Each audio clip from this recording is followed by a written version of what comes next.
Nurture and support. Nurture and support. This is a podcast theme song. And it's really short. Nurture and support begins in 3, 2, 1. Hello, everybody, and welcome back to Nurture and Support, a recommendation podcast sharing all the awesome since 2013. I'm Kelly Toole at KELLYTHUL on Twitter.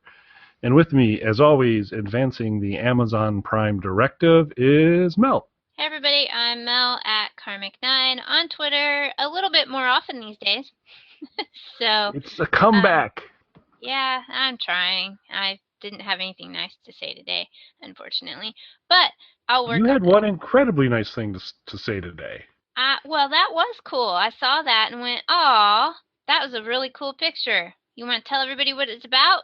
So Mel, in her, non-stop Twitterness, constantly tweeting all over the place, took a moment to slide one my way, and it was a wonderful photo of a gentleman you may have heard of named Alice Cooper, and another gentleman you may have heard of named Johnny Depp, who are working together in a group called Hollywood Vampires, which is doing cover songs of everybody that Alice knows that has died, pretty much. And so the studio version of the Hollywood Vampires album will include Paul McCartney, which is kind of cool.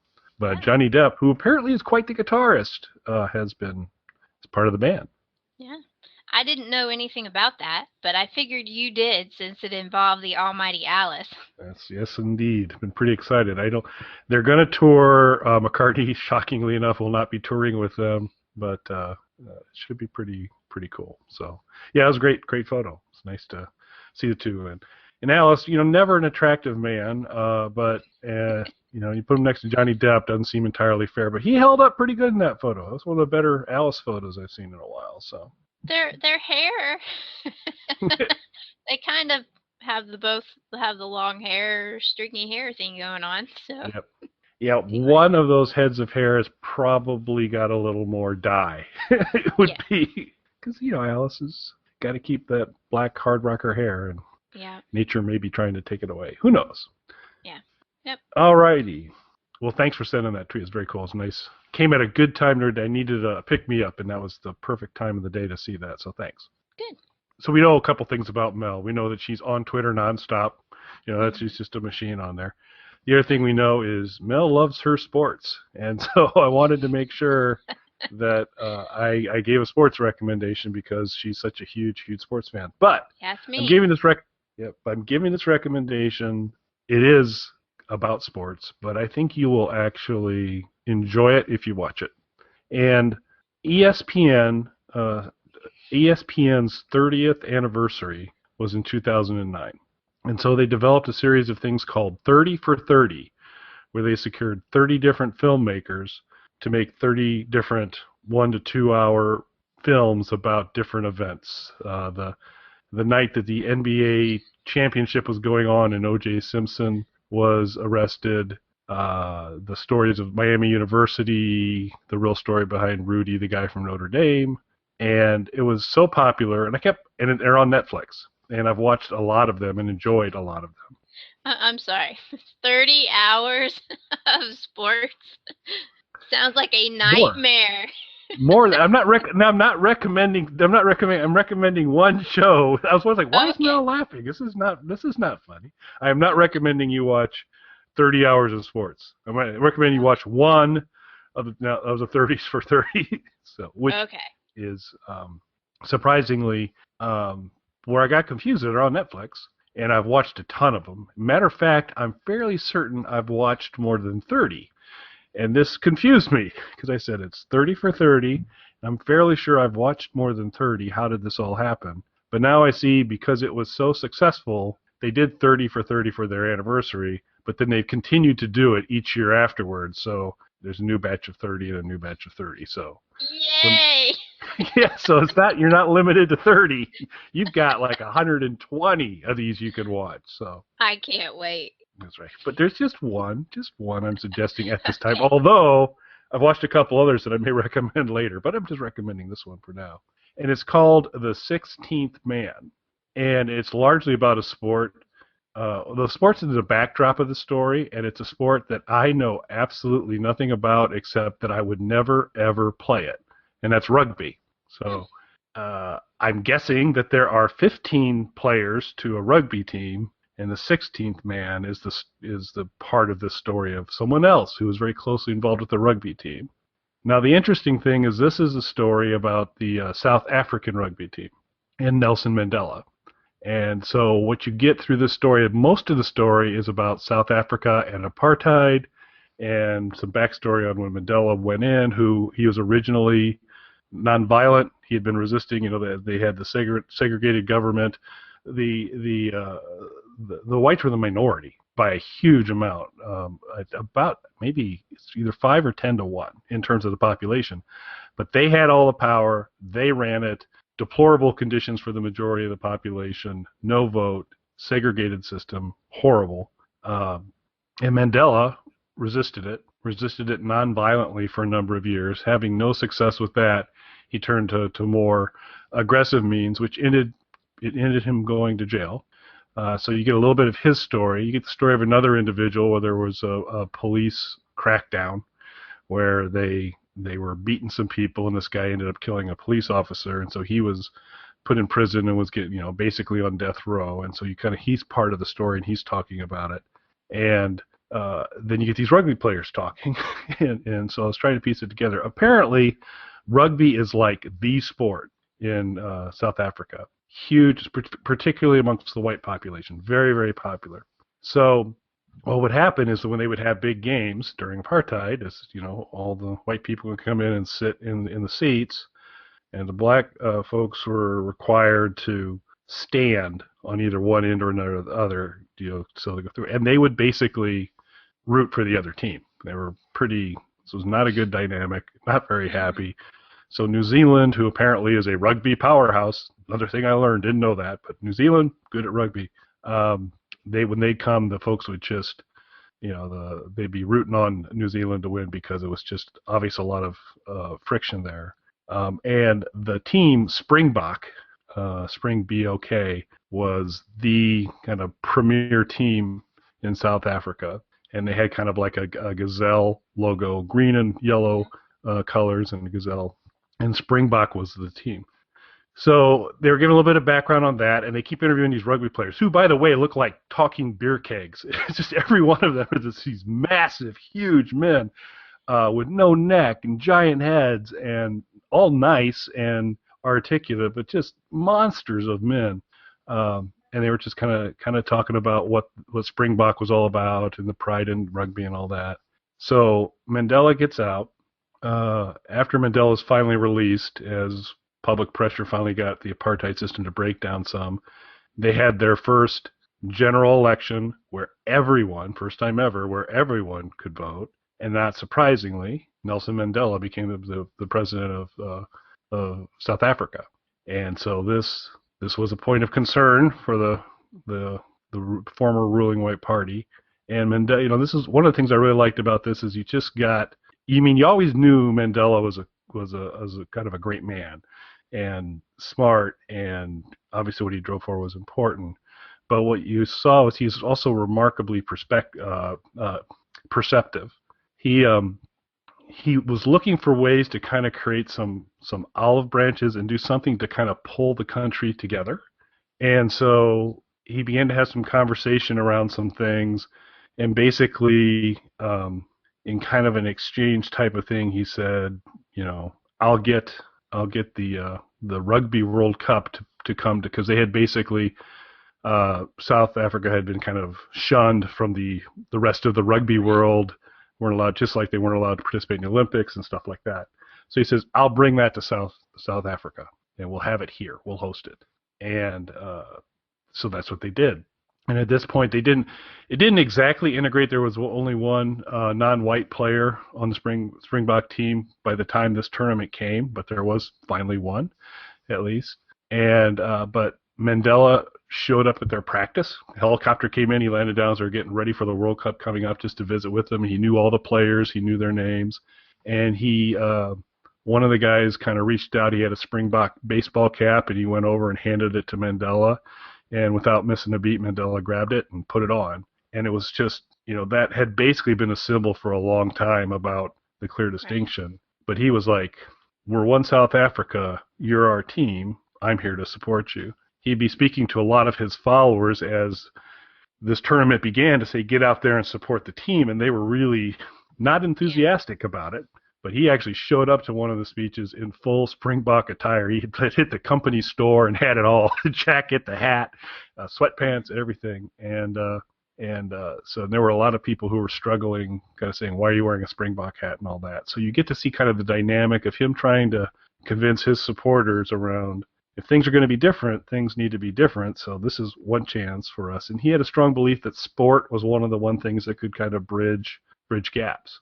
So the Springbok team was good for South Africa, within South Africa, but in terms of on the national or the international stage, probably not highly regarded. Mm-hmm. But they ended up winning quite a few games. They kind of upset tournament favorite France, I believe, in one of the early rounds, and they kind of kept going on, and it eventually came to they made it to the finals against the dreaded New Zealand, and so he kind of, before that, gave a couple more conversations, said, you all need to come and support the team. And so it was just a really striking thing to watch the day of the game, a fully integrated crowd in the stadium, all cheering for the South African team, in the shanty towns and in the in the better developed cities, everybody glued to the televisions watching it.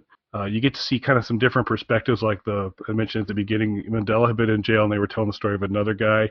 He was saying, he was not on the Springbok bandwagon. They said, I don't really want any part of it. It was still a big symbol of hatred, and you just kind of saw him processing through that and what was happening. And I guess I won't say what happens, but it's a very interesting story to see how it all plays out. But it was just fascinating to see, because they interview, like I said, all the rugby players, and they were really cool about it. They were just all simply amazed that Mandela, who they knew had every reason to have issues with a lot of things, was kind of reaching out to them. After they won their first game, he actually took them all to the island where he had been kept prisoner for like 16 of the 20-some years he was in prison. That really kind of weighed on a lot of them in terms of kind of saying this, this is a chance for us to do something for the country. So it seemed to resonate well with the players. Mandela was just doing very cool things, and it was just kind of interesting to see how it all played out. It was also very depressing to find out what was a going concern for far too many years in South Africa, because you get kind of a pretty good flavor of kind of how that society rolled, and including some of the people who were pretty big proponents of that program that don't appear to have entirely moved on see some things. But it was a little stark there to see it, and so, you know about it, but to actually kind of see the true separation and injustice, it's a whole different thing. But then to see how Mandela came up with a pretty cool way to create a situation for people to come together rather than apart was pretty fun. So even though it's sports, and I didn't understand, somehow there's a kicking thing that's really important, and a guy told me to practice this because it was going to be important, and it appeared it was important. I can't exactly tell you, but some guy kicked something towards the end that was even pretty important. So, but it looks, but it reconfirmed I will stay off rugby fields too, because it looks pretty rough. Yeah. So that would be my cool. Yeah. I might actually watch that. I was the self-appointed apartheid instructor at my high school. We, back when you used to have to do current events and everything, I kind of took it upon myself to keep my class, apprised of that entire situation in our small town, white countryside that we were. So I remember some of that, even though it did involve sports. So that's cool. I think I will probably actually watch that one. So glad to hear you're watching all 30 for 30. Yeah. Finishing with, you can start with this one and then you can kind of get through the rest of it. There's actually, you may get another one down the road. And what is this one called? This is called The 16th Man. The 16th Man. Okay. Yeah, which is I'll have to add that Mr. to my Mandela. never-ending Netflix queue. That's cool. I have a bit of a different recommendation in that this one doesn't cost anybody any money. Yay! Because I usually am telling all y'all to spend money. It's a music recommendation, and this has actually been around for a long time. So you may have heard of it before, Kelly, but I'm behind. And so I just heard about this, and then I've actually seen it popping up all over the place lately. So I don't know if there's a resurgence for this particular web service slash music app. But I've been playing around with it for the last week or so, and I think it's pretty cool. It's called 8 Tracks. Have you ever heard of it? No, I don't think I have. Okay. Or if I have, I've forgotten. It's 8tracks.com is the website. And I think I've been trying to remember how I first came across it. And I want to say I think their app was featured on the iOS App Store. Maybe they did an update, or maybe it's a new app. I'm not sure. But it is a streaming music service. Now, what makes this one a little bit different than a bunch of the other music services, because all of you know I'm a big fan of Spotify, this one, you upload your music.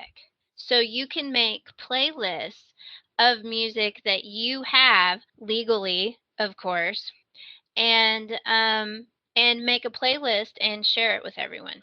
So you can make a themed playlist on anything you want to do. There are Just imagine what fandom does with playlists.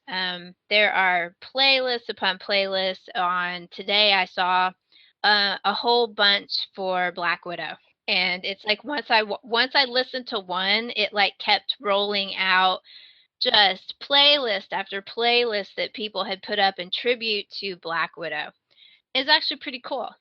So I've Black actually Widow. I wonder if there might be an artist who'd be reflected on the Black Widow playlist.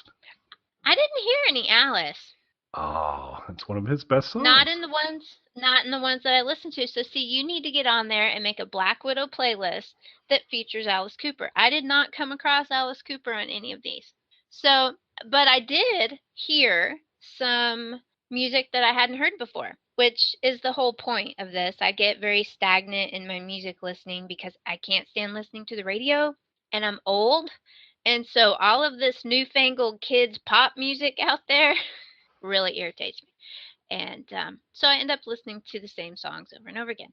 So whether it's Spotify or YouTube or whatever it is, I try to listen to some new stuff that I haven't heard before. So I've actually come across a lot of songs on 8 Tracks that people have uploaded that I've never heard of the artist before, and I actually enjoy. So that leads me into looking at more stuff by that artist to see if I like them. But it is unique to me in that I haven't come across another one that you can upload your obscure music that maybe other people haven't heard of, that may not be already up online on a streaming service. They may not be up on Spotify. They may not have very much on YouTube, and I'm not really familiar with Pandora. I don't know where all of their music comes from. But I don't know if you can you do on demand on Pandora? Or is it all just like radio online? Do you know? It's more online type. I mean, I think you can thumb up and thumb down and kind of advance through something, but I don't think there's any more I don't think you can seek out. Okay.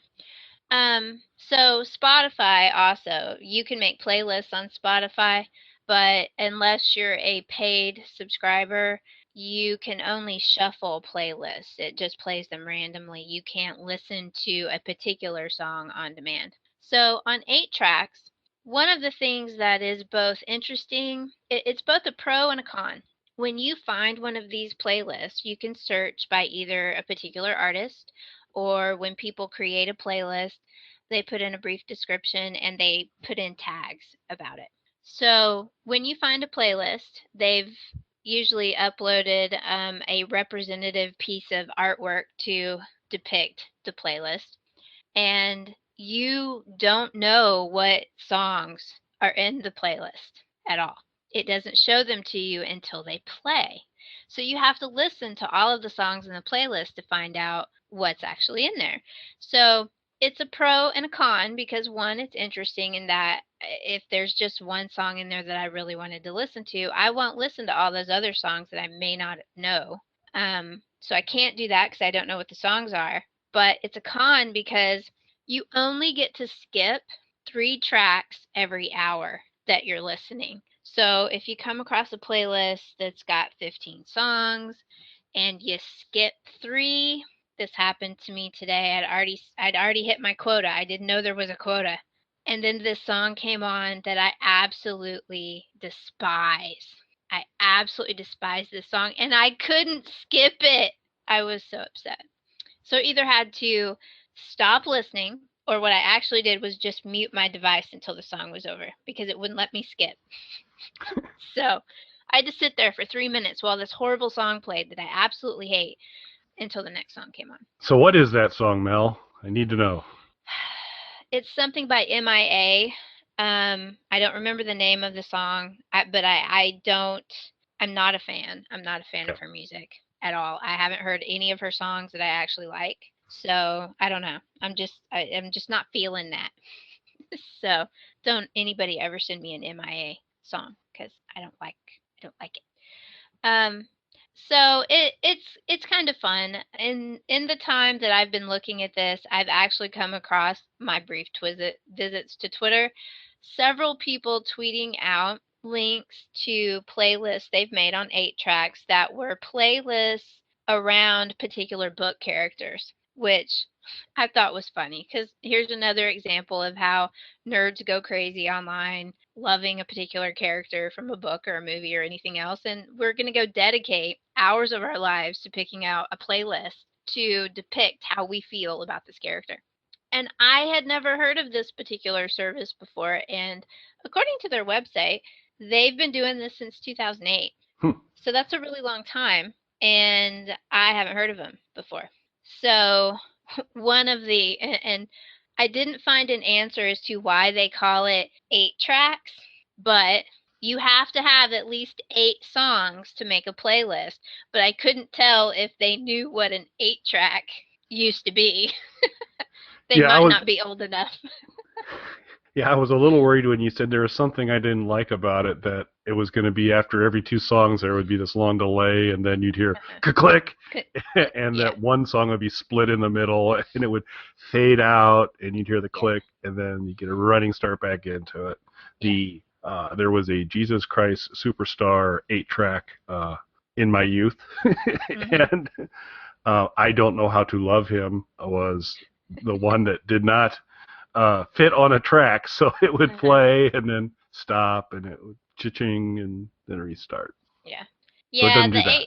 No, it doesn't. It doesn't. The 8-track era was a little bit before my time, but my parents had a huge piece of furniture that was an 8-track player, and we only had one 8-track, and it was Elvis. It was an Elvis album. I don't remember which one, but that was the only one that was in there. Did it have a split song? I don't think I was actually allowed to play with it very much to even I don't remember there being a split song, but I'm sure there probably was because I've always heard that. Yeah, but, so I had a Captain Beefheart's Blue Jeans and Moonbeams. Not one of his best efforts, but a hard one to find. The only way I found it was on an 8-track, which was really sad because you couldn't even record it onto something else. You were trapped in the 8-track world. Yeah, 8-tracks were interesting. I loved messing with ours just because it was this huge piece of furniture that had all this arcane, purpose to it. You'd open up the lid and there were all these dials and things inside, and it was just amazing to a little kid, and I wasn't really allowed to play with it, but when nobody was around, I would go in there and open the lid and look at all the knobs. The magic of 8-track. I know, it was exciting and scary. So there might be some exciting and scary stuff on 8tracks.com because there are quite a few playlists that at least they've been tagged. You can also tag playlists that they're NSFW, so you don't accidentally, turn those on and play them at work. So that's a good thing. So it's just an interesting music service that I didn't know about, and I thought I would share for all the other people who don't know about it. I actually made my first playlist today, and we'll see how it goes. I might put a link up on the blog post to it if I can figure out how. It's about sports, isn't it? No, Nope. it's not. No, it's 30. basically about books. Oh, cool. But it's a fun little playlist. It's a little silly, but I'll see about putting a link up on the blog post for this to it. So anyway, 8tracks.com, they have a web app it's online on an internet browser, but it's also has a iOS app, Android app, and a Windows app. So you're set. Excellent. Sounds fun. Maybe we'll also include a picture of an old 8-track player so people can see what. So there was the like youngins can see what an 8-track looks like. Yeah, think about it as like a giant cassette that was horrible because it did that little song splitting thing. But there was one. We didn't own it. And ours wasn't quite the massive configuration yours was, but there was one that was kind of almost like a ball that had almost like the old TNT plunger on the top of it that you could hit the top of it and get it to jump to the next set of tracks and all that, which looked kind of fun. So yeah, they were interesting. The 8-tracks were those things before they had cassette tapes, y'all. Yeah, and reel to reel. I can't remember. I think it was reel to reel before 8-tracks, before cassettes, but never considered a high fidelity sound capture device. But yeah, I'll have to try that out, and I will have to. I can't believe you saw Black Widow song lists and playlists without Alice's Black Widow on it. No, and I think I must have listened through 3 at least. Jeez. And some of them were pretty long with like 20-something songs, and I didn't come across a single Alice Cooper. You're going to have to go on there and fix that. That is so wrong. All right, since you've made your grand return to Twitter, Mel, do you have a social media rec for this week? I do. Excellent. I do, I think.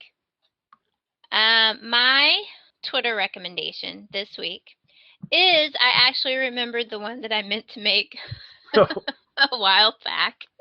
And it actually kind of goes with my recommendation this week because the aforementioned playlist that I made on 8tracks.com is basically a funny playlist about shapeshifter romance books.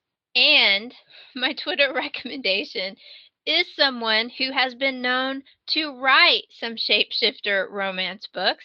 But what all of you will love about her is that she is as much a fan of the crazy sci-fi movies as we are. So back during all of the Sharktopus and Sharknado craziness and Lavalantula and all of that, Miss Molly Harper was tweeting the hell out of it. And her Twitter handle is at Molly Harper Auth, A-U-T-H for author. And she is a very funny lady, and she loves Sharktopus about as much as I do. I'm not sure anybody can love Sharktopus as much as I do, but she's close. So is that Molly with a Y or an I-E? Y. It's a Y. Okay. Yes.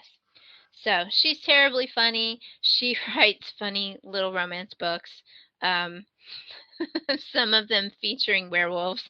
So anyway, she was one of the inspirations as I was having a conversation with someone today about shapeshifter romance books, and decided to go through my music collection and make a playlist describing shapeshifter romance books. So there you go.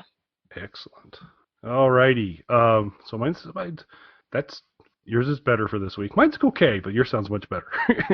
Mine is there's a lot of accounts out there that are best something something, and this is one of those. And this is Best Movie Line. So my recommendation is at Best Movie Line on Twitter, and it is as advertised. It's typically a photo with the text from the movie underneath it. An example of a fairly recent tweet was from Willy Wonka and the Chocolate Factory featuring Johnny Depp, coming back to our earlier conversation with the quote, "Everything in the room is edible. Even I'm edible. But that is called cannibalism, my dear children, and that, in fact, is frowned upon in most societies." So it's a fun one. It's kind of neat to see what they pick out as it. But so it's a nice little timeline filler from that and all those types of things. So best movie line would be my recommendation for the week. Wow, 2 social media recommendations. This is a super episode. I know. Wow, I don't know the last time that happened. It's been a while. Cool. Yeah. Most excellent. So I'm glad you remembered that one. It's a great rec. Yeah, I'm not making any promises for next week, though, y'all. I'll try. So I was gonna say now, in the spirit of Alice Cooper, the Black Widow, these words he speaks are true. We're all humanary stew if we don't pledge allegiance to Matt Shivers. But that seemed positive, so I couldn't do that one. So I will go. Speaking of people who love reading shapeshifter romance novels, here's Matt to give you all the information on how you can connect with us on Twitter, YouTube, iTunes, Stitcher, all over the place. So we'll turn it over to Matt, and I'd just like to say thanks, everybody, for listening again. Thank you. You can contact us on our website, nurtureandsupport.net, or email us at nurtandsupp@gmail.com. That's NURTANDSUPP@gmail.com, or tweet us at nurtandsupp on Twitter. You can also catch Nurture and Support on YouTube. Just search Nurture and Support or Kelly Toole. Nurturing and supporting Narrated.